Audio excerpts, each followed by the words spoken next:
আমাদের এই প্রিয় দর্শক, আমরা সরাসরি এখন আছি টাইমস স্কয়ারে, যেখানে দেখতে পাচ্ছেন যে সমগ্র টাইমস স্কয়ার জুড়ে যে সমাবেশ হচ্ছে, বিক্ষোভ সমাবেশ বাংলাদেশের ছাত্র এবং ছাত্র আন্দোলনে কোটা ইস্যুতে যারা মারা গিয়েছেন, নিহত হয়েছেন। আজকে একটু আগে আমরা জানেন যে বাংলাদেশের যে রায় হয়েছে আপিল বিভাগে, সেইখানে 93% আপনার কোটা দেওয়া হয়েছে মেধা তালিকায় এবং 5% দেওয়া হয়েছে বহুমূল্যে। আমার সাথে আছেন একজন, আপনার নামটা? মালিক ফাইম। মালিক ফাইম আছেন, যিনি আজকে সক্রিয়ভাবে নিজের ইচ্ছায় তিনি আজকে এখানে উপস্থিত হয়েছেন এবং এই বিক্ষোভ সমাবেশে তিনি আসছেন। আপনি কেন আসছেন আজকে এখানে? অ্যাকচুয়ালি আমাদের দেশের যে বর্তমান পরিস্থিতিতে দেখা যাচ্ছে যে আমাদের অনেক নিরীহ স্টুডেন্ট একটা কোটা আন্দোলনের নামেছিল, সেই ক্ষেত্রে অনেক পুলিশ আক্রমণ চালাইছে, অনেককে মারছে, মেবি 200+ উপরে মেবি মারাও গিয়েছে। সেই জন্য আজকে হয়তো আমাদের কোটা আন্দোলন দাবিটা গভর্নমেন্ট মানছে, বাট এতটা লাস্ট করছে, এটার তো একটা নিরীহভাবে মারছে, তার জন্য অনেক খারাপ লাগতেছে। এর জন্য আমি এখানে আসছি প্রতিবাদ জানাতে যে এই 200 উপরে যতটা মানুষ মারা গেছে সবার বিচার চাই। প্রধানমন্ত্রী শেখ হাসিনা যখন সেটা বলছিলেন উনি মেনে নিয়েছিলেন, তারপর হাইকোর্টে সেটা আবার রায় বহাল রেখেছিল আগের কোটা। এখন যে রায় হয়েছে, বাট একটি জিনিস অপরিষ্কার রয়ে গেছে যে যারা মারা গিয়েছেন তাদের যে কোনো বিচারের দাবিতে বা তাদের যে বিচার হবে কিনা না আমরা আদৌ জানি না। আপনি কি উৎকণ্ঠায় আছেন? আপনি কি মনে করেন যে আগামী দিনে বিচার হবে হওয়া উচিত? যারা অবশ্যই বিচার হওয়া উচিত, কারণ অতটা মানুষ মারা গেছে, এটা তো আগেই তো মেনে নিলে তার প্রবলেম হয় না। যেহেতু পরে মেনে নিছে, মানুষ মারা যাওয়ার পর মেনে নিছে, অবশ্যই আমরা বিচার চাই। যতগুলো মানুষ মারা গেছে, নিরীহ স্টুডেন্ট মারা গেছে, অবশ্যই আমরা বিচার আশা করি। আপনি কেন আসছেন আজকে এখানে? সেখান থেকে বাংলাদেশে যে হত্যাযজ্ঞ চালাইছে স্টুডেন্টদের উপর, সেটার আজকে যে রায় বাংলাদেশ সময় যে রবিবার যে রায়টি ঘোষণা করা হয়েছে কোটার ইস্যুতে, এরপরে রায়টা দিয়ে তো আর কোনো কাজে আসতেছে না। আপনি কি এই যে ছাত্ররা হত্যা করা হয়েছে, পুলিশের গুলিতে নিহত হয়েছে, তাদের বিচার চান? আমি অবশ্যই সেটার বিরুদ্ধে, এবং সেজন্য আমরা আজকে এখানে আসছি সবাই। আপনি দেখছেন, আপনার নাম? আমার নাম ফাহাদ। ফাহাদ বলছিলেন যে তিনি আসছেন এখানে টাইমস স্কয়ারে জড়ো হয়েছে যে বিচার, ছাত্র হত্যার বিচারের দাবিতে, এবং আপনারা দেখছেন যে অনেকে তার সন্তান নিয়ে আসছে। আপনি কি, আপনার নাম কি? আমার নাম হচ্ছে মোহাম্মদ ফয়েজ। আপনি আপনি এখানে কেন আসছেন আজকে? এখানে আসছি আপনার এই কোটা সংকট আন্দোলন। আপনার দেশের পরিবার আছে? আছে। আপনি কি যোগাযোগ করতে পেরেছেন? জি না, আজকে 4-5 দিন যোগাযোগ করতে পারতেছি না। আপনি কি মনে করেন যে ছাত্ররা যে হত্যা করা হয়েছে যে পুলিশের গুলিতে, তার বিচার হওয়া উচিত? অবশ্যই বিচার হওয়া উচিত। বাংলাদেশে যে রবিবারে যে হাইকোর্টের যে আপিল বিভাগের রায় হয়েছে, সে রায়ে কিন্তু একবারও বলা হয়নি ছাত্রদের কথা যারা নিহত হয়েছে। আপনি কি তাদের বিচারের দাবি জানাচ্ছেন? অবশ্যই দাবি জানাচ্ছি। অসংখ্য ধন্যবাদ। আপনারা শুনতে পাচ্ছেন যে এখানে আরো ছাত্ররা জড়ো হয়েছে। আপনি কিসের জন্য আসছেন আজকে এখানে? এখানে আমরা স্টুডেন্টের জাস্টিসের জন্য, আমার ভাই যে মারা যায় কোটা সিস্টেম এখানে এটা বাকি না, এটা এখন যুদ্ধে পরিণত হয়েছে। যতক্ষণ পর্যন্ত হাসিনা নামছে না, গতি ছাড়ছে না, ততক্ষণ পর্যন্ত আমরা আন্দোলন চালিয়ে যাব।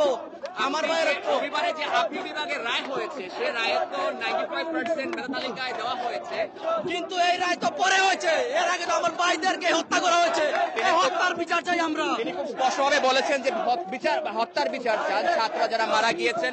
আপনার যদি এই বিষয় নিয়ে বসা হইতো হত্যার আগে, তাহলে অবশ্যই মানা হইতো, কোটা সিস্টেম যদি আগে হইতো। কিন্তু আমার ভাই তো মারা গেছে অনেক। আপনার কি দেশে পরিবার আছে? আমার দেশে পরিবার আছে। আপনি কি যোগাযোগ করতে পেরেছেন? আমি যোগাযোগ করতে পারি না, আজ 4 দিন হয়ে গেছে আমি যোগাযোগ করতে পারি না আমার পরিবারের সাথে। আপনার নাম? আলামিন। আলামিন, আপনি কেন আসছেন আজকে এখানে? আমার স্টুডেন্ট ভাইদেরকে দেশে অন্যায়ভাবে অবিচারভাবে হত্যা করা হচ্ছে, ওই জন্য আমরা এখানে আসছি, যাতে আমাদের স্টুডেন্ট ভাইদের না মারা হয়, এই জন্য।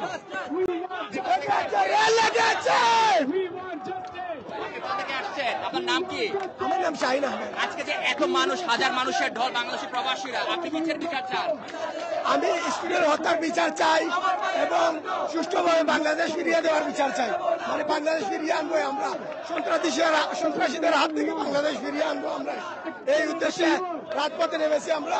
বাংলাদেশ স্টুডেন্টদের পাশে দাঁড়িয়েছি, যাতে সুন্দরভাবে সন্ত্রাসীদের হাত থেকে বাংলাদেশকে ফিরিয়ে আনতে পারি। তিনি বলছিলেন যে এই রায়টি কিন্তু পরিবর্তন হতে পারে যে কোনো সময়। এছাড়াও দেখছেন যে এখানে ছাত্ররা, ভাইয়ের নাম? সাকিব। আপনি যে আজকে আন্দোলনে সমবেত হয়েছেন এবং এখানে প্রচুর স্টুডেন্ট সবাই আসছে এবং অনেকে তার সন্তানকে নিয়ে আসছে এখানে আমেরিকান বোর্ন, আপনি কেন আসছেন এবং কি উদ্দেশ্যে এইখানে আজকে এই যে সমাবেশ? সত্যি কথা বলতে পারি, বাংলাদেশের একটা আমিও ছাত্রলীগ করতাম, কিন্তু দেখা যাইতেছে আমার আরো দুজন ছাত্রলীগ বন্ধু আছে, ওরা তাদেরকেও মেরে ফেলেছে আন্দোলনের মধ্যে। তো এটা আসলে একটা ঘৃণার একটা বিষয়, যে আজকে আমরা দেখেছি রাস্তার মধ্যে বাসায় ঢুকে ঢুকে মারতেছে। আমার পাশের বাসায় একজনকে তারা বাসায় ঢুকে ঢুকে মারছে। এই যে রায়টি ঘোষণা করা হয়েছে শুধু কোটা আন্দোলনে, কিন্তু একবারও বলা হয়নি আপিল বিভাগে যে বাংলাদেশের যে ছাত্ররা আন্দোলন করে মারা গেল নির্বিচারে।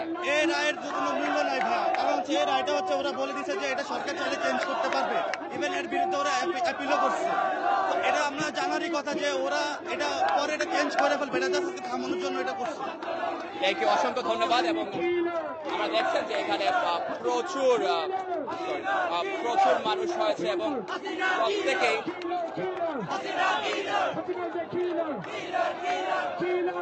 আমাদের সাথে আছেন একজন সংবাদকর্মী এবং এখানে দীর্ঘদিন ধরে প্রবাসে থাকেন সেলিম ভাই। আপনাকে পেয়ে আমরা আসলে খুশি যে আপনি আন্দোলনে যোগ দিয়েছেন। আপনি কেন আসছেন আজকে এখানে? আমি আসছি চিত্রায়ন করতে। আপনি তো বাল্টিমোরে থাকেন। না, আমি বাল্টিমোরে থাকি, বাট আমি নিউজ করতে এসেছি এই গণজাগরণ। আজকে যে এই এত মানুষ এসেছেন এবং আপনি দেখছেন যে এত মানুষের সমাগম এই আন্দোলনে, আপনি কি সেটাতে সমর্থন জানান? অবশ্যই আমরা সমর্থন জানাই। আমরা দেশবাসীর যে আকাঙ্ক্ষা নিয়ে আন্দোলনে নামছে, আমরা সেটা বাস্তবায়ন দেখতে চাই এবং প্রতিটা রক্তের বিন্দু কণার হিসাব চাই আমরা। আপনারা আজকে ছাত্রদের সাথে সমবেত হয়েছেন, আন্দোলনের মোটিভটা কি আপনি বলবেন একটু? একটা গণতান্ত্রিক দেশে কোনো এক দাবির জন্য 160 জনের প্রাণ যাওয়া, এটা কোনোভাবে মেনে যাওয়া যায় না। আমরা 160টা প্রাণের এই মৃত্যুর কারণে ব্যর্থতার দায় নিয়ে সরকারের সরাসরি পদত্যাগ দাবি করছি। এই যে আপিল বিভাগ রায়টি দিয়েছে, আপিল বিভাগ রায়ের সাথে এটার কোনো সম্পর্ক নাই। They could do it much before. They made it. Their things messed up. Okay, they made it up. It's their fault. They should resign right now. যা বলছিলেন ভাই যে এখানে যাই আন্দোলনে আসছেন ছাত্র হত্যার বিচার